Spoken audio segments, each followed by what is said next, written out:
Welcome to Financial Independence Retire Early. My name is Berg. This is the 53rd episode. Thank you for watching. And today I'm going to be talking about the difference between increasing your net worth and increasing your income. The two sound the same, they're very related, but it's not the same thing. And with that, I'm going to talk about how difficult and nearly impossible it is to build wealth earning minimum wage. Okay, build real wealth in your lifetime while you're earning minimum wage. Again, this 52nd episode. If you find this content valuable or interesting, I'd like to hear about it in the comment section. Subscribe to the channel, like the video, and share this content with anybody else who you think will find value in this type of content. I am not a financial advisor.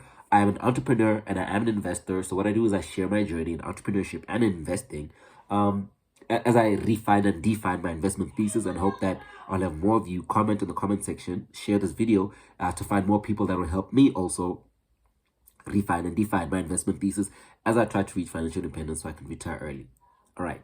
So, like I said, the difference between your income and your net worth, how the two are not the same thing, but they are related, and therefore how difficult it is to build real wealth with an income that is around or below minimum wage. Like the core of the point is, if you make 200 rands a day, 200 a day, you will never, have enough wealth to the level of somebody who earns 200 rand an hour, or somebody that earns 200,000 rands a day. Okay, so just the math doesn't math. If you earn 200 rands a day and somebody makes that in an hour, it will take you, if they work 9 hours a day, it will take you 9 days to catch up. And in those 9 days, they would have made that 200 rand times 9 days. Okay, so they make 1,800 per day times 5, that's like 5,000 already, and you're only on, now you're getting to 1,600. So they're already on 5,000 in those 8 days. You're on your first 1,600. You've made as much as they make in a day, in a week.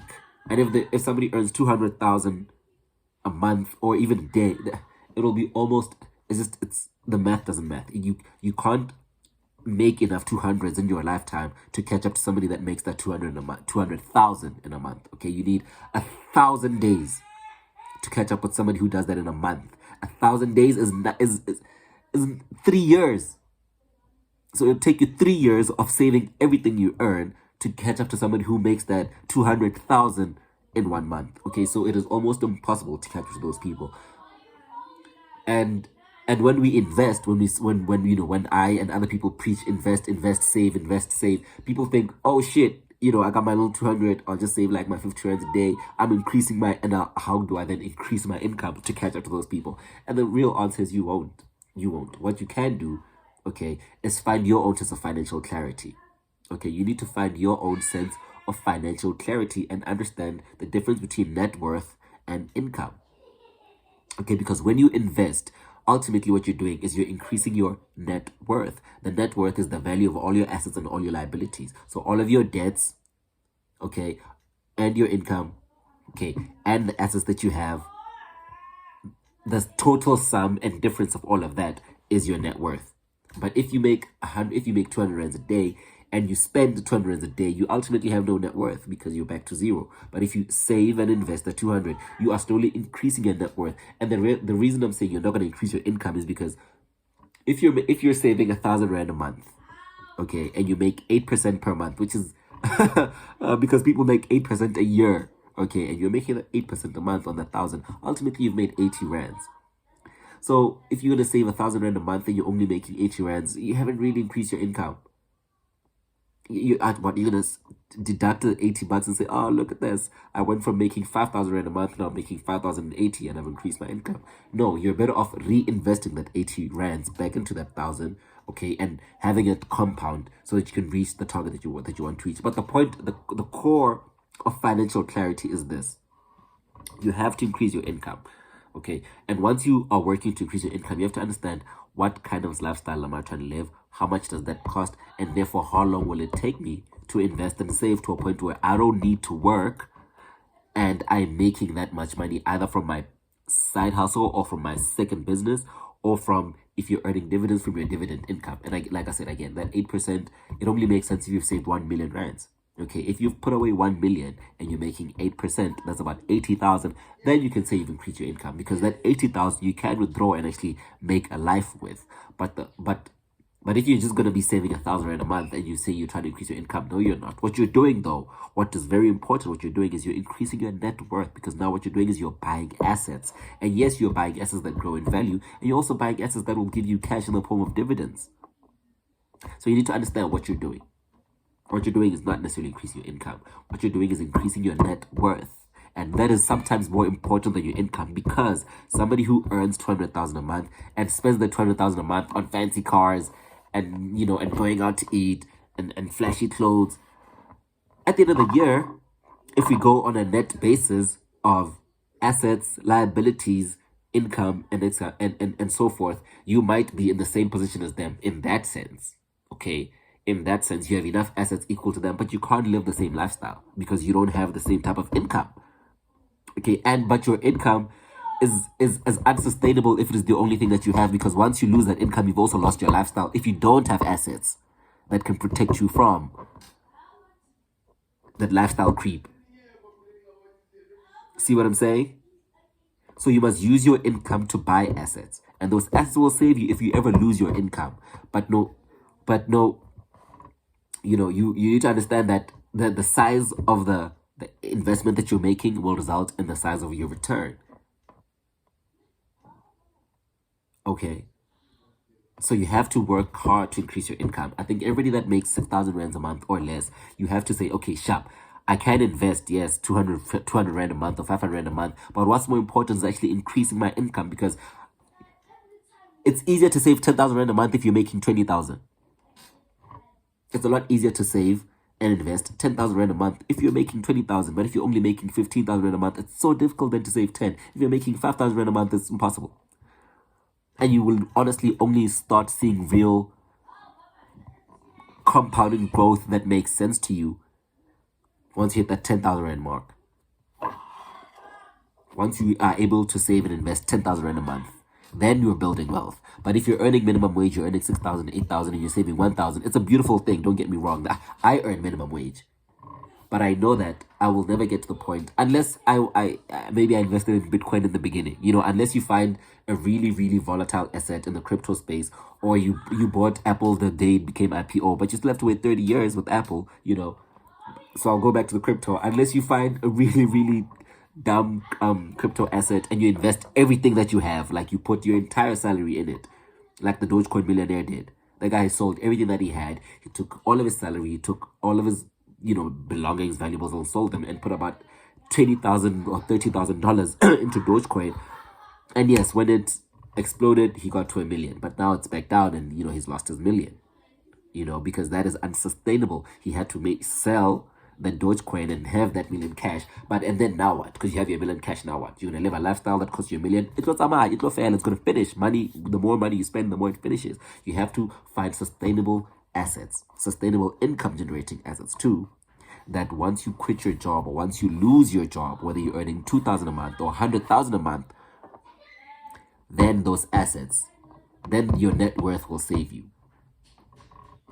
Those assets will generate an income. That business that you have will generate an income. Okay, those savings that you have will hopefully give you, and the bank will hopefully give you a small, good enough, whether, like I said, some banks will give you, most banks give you less than 1, but there's some banks that will give you like 8%. Now you say, sharp, this 8%, I can live off of this 8% if I have $1 million in the bank. It's about 80,000. 80,000 a month is not a bad thing to live on. But again, how are you then growing that million so that you can also change your lifestyle and grow your lifestyle? So people need to understand where they are financially, where they're trying to go financially, and what the decisions that they're making mean for them in the medium term and in the long term. Like I said, you're not increasing your income investing 1,000 rand a month. The beautiful thing is you're increasing your net worth and you're increasing your asset base, which is something that you should be doing anyway. But what's more important is that you must increase your income so that you have more money to invest. Therefore, you can reach financial independence earlier. You can retire earlier if you want. But the core is, will those assets maintain you long term? If you lose your job, can those assets create an income for you? Can those assets create a return for you that can sustain your lifestyle? So you're finding financial clarity means understanding where you are and where you're trying to go and how to get to that point. How much do I need to save every month? How much do I need to invest every month? And what kind of return am I expecting so that I can live the lifestyle that I want to live? A lifestyle where I don't depend on an income. Because no matter how much you make, even if you make R1,000,000 a month, if you're spending all of it and you're not investing or saving anything, the moment you lose that type of income, we've seen it with soccer players, we've seen it with rappers, the moment you lose that income, if you don't have assets to protect you, then you're going back to zero. You're going back home. You're going back to the curb. You're going back to the block. You're going back to the streets. Because you did not set yourself up with assets. Income generating assets or value appreciating assets that can then sustain or maintain the lifestyle that you're trying to live. Okay, so that is the difference between growing your income and growing your assets. And income is perishable. Most assets aren't. Assets have a return on investment and income doesn't. And income can be a return on investment, but most incomes don't have a return on investment, much like assets do. Okay? So if you are earning minimum wage, the most important thing shouldn't necessarily be saving. The most important thing should be, how do I grow my income? How do I take this little money that I'm trying to save? How do I create a side business? How do I grow a business with someone else? How do I partner with my cousin who I know sells clothes? How do I partner with my friend who I know is trying to do this? And then we can grow that business so that now I have an income generating assets that can protect me if I ever lose my job. Okay?